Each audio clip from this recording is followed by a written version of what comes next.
पतंजलि ऋषिकुल प्रयागराज कक्षा 1 विषय हिंदी भाषा प्रकरण अपठित गद्यांश। मैं पतंजलि ऋषिकुल के शैक्षिक कार्यक्रम में आपका स्वागत करती हूँ। Good morning children. आज आपकी हिंदी भाषा की कक्षा है। आज तक हम लोगों ने हिंदी भाषा की कक्षा में बहुत सारे टॉपिक समझे और जाने। आज हमें नया टॉपिक समझेंगे जिसका नाम है अपठित गद्यांश। अपठित शब्द का अर्थ होता है जो पहले आपने कभी पढ़ा न हो। ऐसी कहानियाँ, लेख या कविता जो आपने अपने पुस्तक में कभी पढ़ा ना हो वे अपठित कहलाते हैं। अपठित करते समय हमें किन किन बातों का ध्यान रखना चाहिए हम ये जानते हैं। नंबर 1, दिए गए गद्यांश को ध्यानपूर्वक पढ़ना चाहिए। नंबर 2, कठिन शब्द को 2-3 बार पढ़कर उसका अर्थ समझना चाहिए। नंबर 3, गद्यांश से ही प्रश्नों के उत्तर ढूंढकर लिखना चाहिए। नंबर 4, उत्तर देते समय अपने शब्दों का प्रयोग करना चाहिए। नंबर 5, मात्राओं पर विशेष ध्यान देना चाहिए।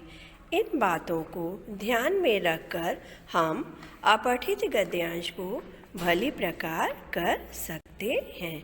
अपठित गद्यांश को एक वीडियो के माध्यम से अच्छे से समझने का प्रयास करते हैं। अपठित गद्यांश।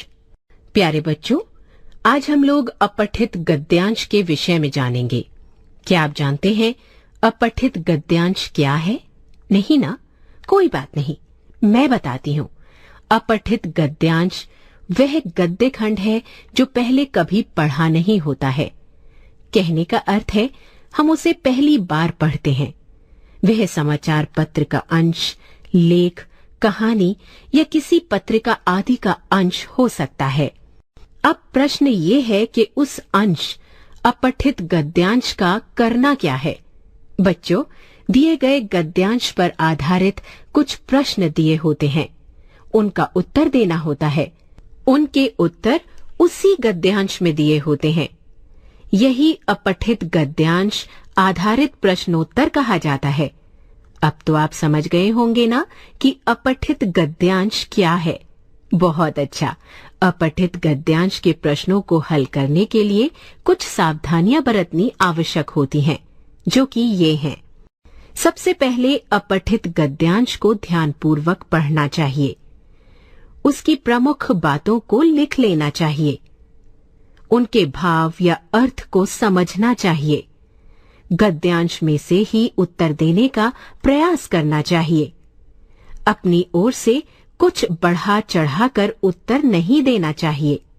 अब आइए हम नीचे दिए अपठित गद्यांश को पढ़कर उन पर आधारित प्रश्नों को हल करने का प्रयास करें। मोर एक सुंदर पक्षी है। इसे पक्षियों का राजा भी कहते हैं। इसलिए भारत सरकार ने मोर को राष्ट्रीय पक्षी माना है। मोर का शरीर दूसरे पक्षियों से भारी होता है, इसलिए वह आकाश में ऊंचा नहीं उड़ सकता। मोर की गर्दन लंबी होती है और आंखें छोटी छोटी होती हैं। इसके सिर पर सुंदर सी कलंगी होती है। इसके पंखों पर आधे चांद के निशान होते हैं, लेकिन इसके पैर बहुत ही भद्दे होते हैं। मोर दाना और कीड़े मकोड़े खाता है।